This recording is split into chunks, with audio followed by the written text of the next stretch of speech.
Hey guys, welcome back to Making the Mission. Last week was basically just a motivational video to get you started.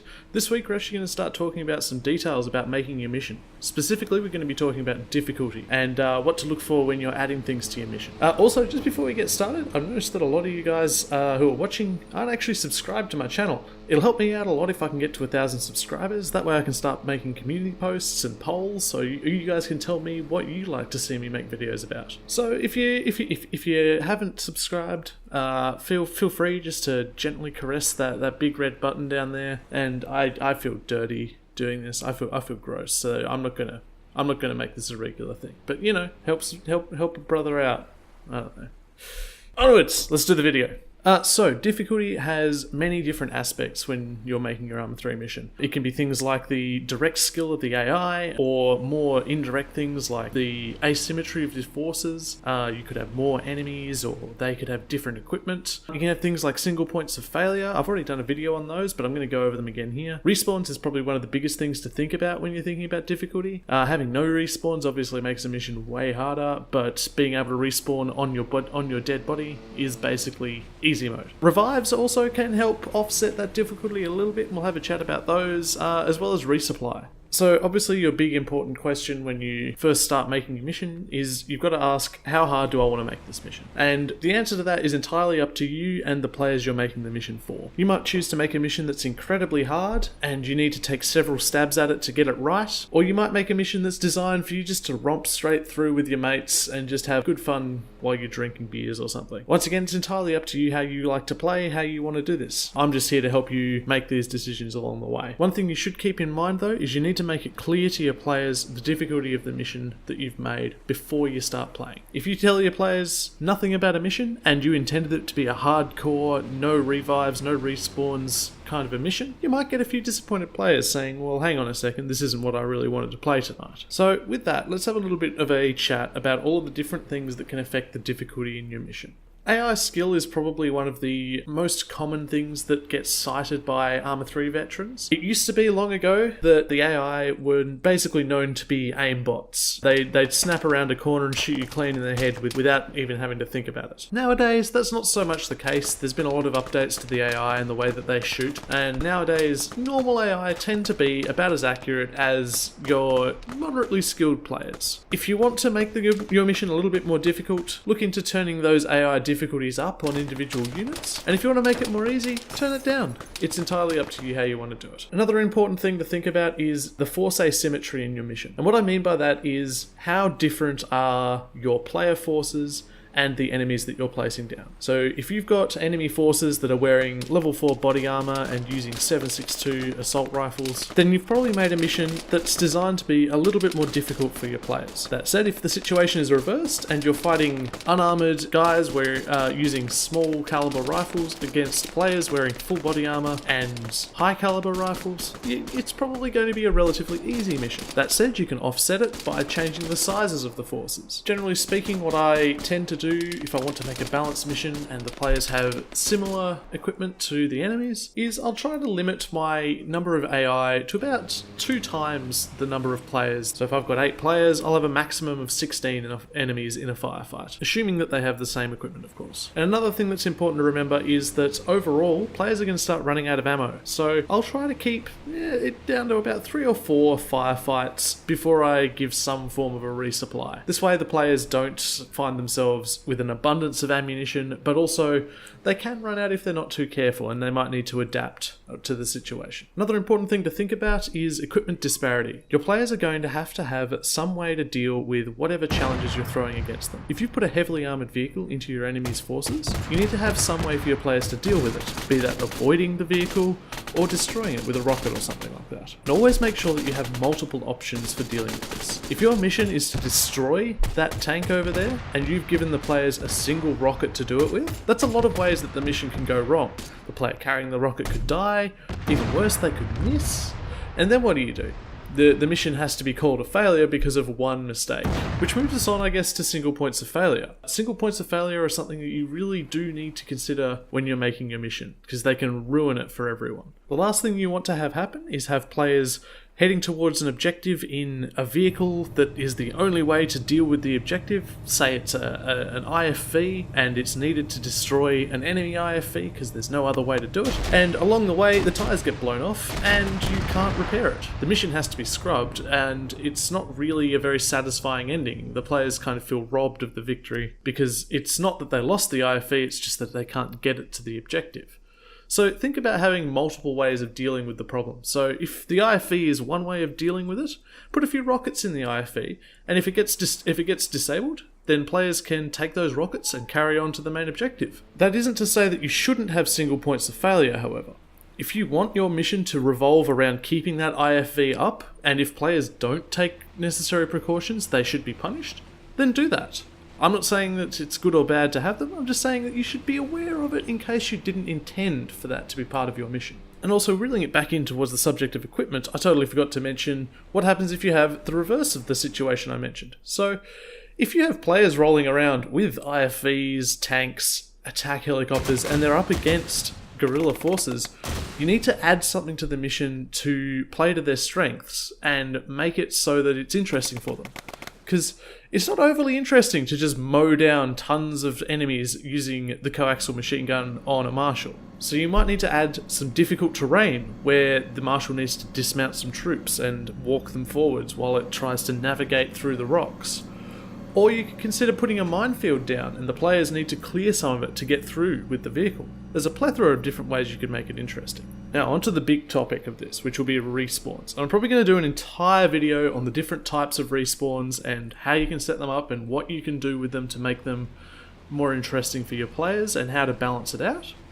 But for now I'm just going to talk about their effect on difficulty. So typically in your Arma 3 scenario, you're going to have 3 different types of respawn. You're going to have respawning on your team members, you have respawning back at base, and you're going to have no respawns. There are some other options in there, but I'm not going to talk about them because they're not really relevant to your average style mission. So if you have players respawning back at base, that's probably the most commonly used type of respawn that you'll see, where players get killed and they get sent back to the base where they have to get a pickup from a helicopter or something like that to get back into the fight. This to me is actually possibly the worst option you can pick when you're playing a small mission. It works alright on public missions where you've got 50 to 100 players and there's always someone ferrying people to and from objectives in a helicopter. To me, it's only frustrating though if you're running small missions, you've got 10 players and one player is now back at base, they have to find a quad bike and drive back to wherever the mission is. It just slows everything down. If you're going to have respawns in that situation,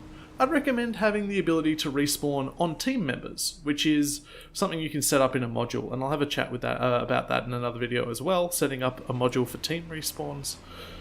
That's going to be its own thing. But for now, just assume you can do that. You can pop players into a situation where if they get killed, they can choose which of their players they're going to respawn on, and there's even the ability in there to change your loadout after you die. So that might be a handy thing that you want to do. Obviously though, that does take the difficulty down a lot, if you can just keep respawning and basically just Soviet your way through an objective where you're climbing over the corpses of your dead friends. And yourself, I suppose. A way that you can try to balance that off though, is you can add respawn tickets, and once again I'll throw that in the video that I'll do later this week.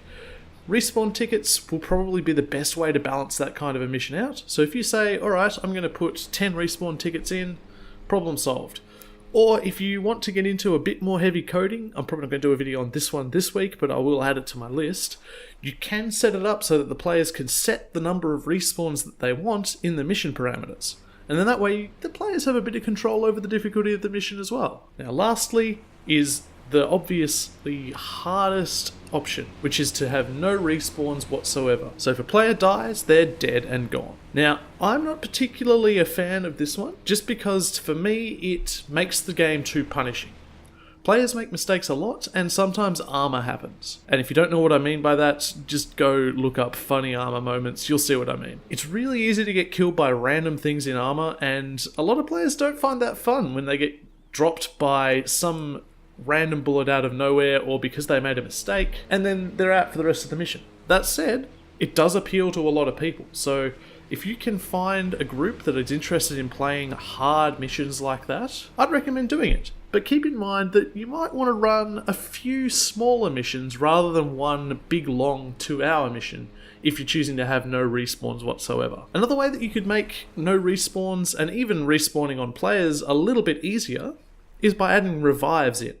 Revives is really easy to add to your mission, it's just in the multiplayer settings. I might do a video on that one too, who knows, it won't be this week though. Revives let your players basically pick up someone who's been dropped on the ground, and you have a lot of control over how harsh you want that to be. So you might make it so that if someone gets shot by a large caliber weapon, they're dead. You could also do things like make it a really short time that players can revive other players. So you bleed out in 30 seconds and then you're dead. And that's gives players a little bit of recovery if something goes wrong. And it might make the job for the medic a lot more interesting if they have to rush to things. They don't have time to sit and wait for the area to get cleared before they run to their player and try to stabilize them. So yeah, keep that in mind. Revives, I highly recommend throwing them into any mission. I find it a lot better of a system than simply respawning wherever someone dies, and it gives you that little bit of control over how that revive works. So yeah, it's a good system.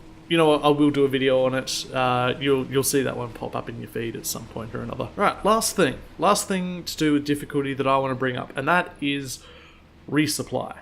Resupply, you say, what's that got to do with difficulty? Everything. If your players are running out of ammunition, it completely changes the way that they can respond to a firefight. If they've only got 2 magazines left, they need to be thinking about their shots, and they aren't able to do things like provide suppressing fire and things like that. If they're out of grenades, they have a lot more difficulty clearing rooms.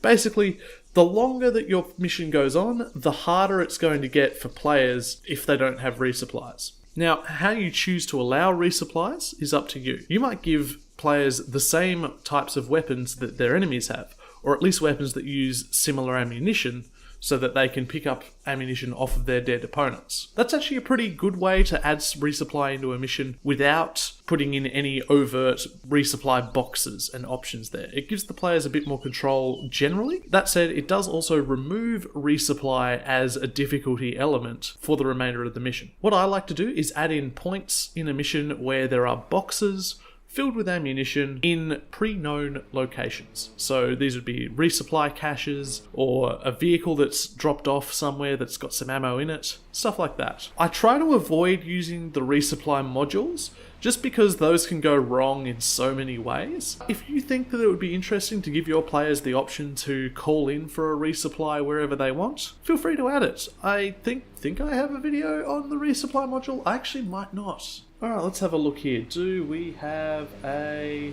resupply? Oh, well, there you go. I don't have a resupply module video. So you know what? That one's on the list too now. We're gonna put a video up on that as well. I'm liking this new system that I'm doing. It's giving me heaps of things to put in notes. Anyway, so yeah, in that regards, if resupply, you do what you need to do. You work out what suits your mission, how it makes sense, and basically set it up in a way that makes the mission challenging. Generally speaking, I let players have 3 or 4 firefights in a mission before I think about adding respawns in. So if there are 3 or 4 firefights planned, then I'll put probably no respawns in the probably no resupply rather in the entire mission. But if it goes any longer than that, I'll probably put a resupply halfway in the mission. So they might, if there are 6 firefights, I'll put it somewhere after where the 3rd firefight should have happened. Anyway, I think that's about all that I've really got in regards to difficulty to discuss today.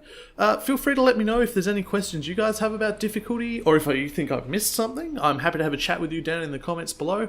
And yeah, I should see you guys next week. Hopefully I'll have one of the other videos up on Tuesday. I tend to pop them up when they're ready rather than rushing them out if I can. But that said, I do like to try to keep to a schedule, so we'll see what happens with it. These ones are going to be coming out Friday night US time. If you're in Australia, like me, I'm sorry guys, but most of my audience is in the US, so I'm catering to you guys. Anyway, do the likey thing and the subscribey thing, and I don't know. Cool.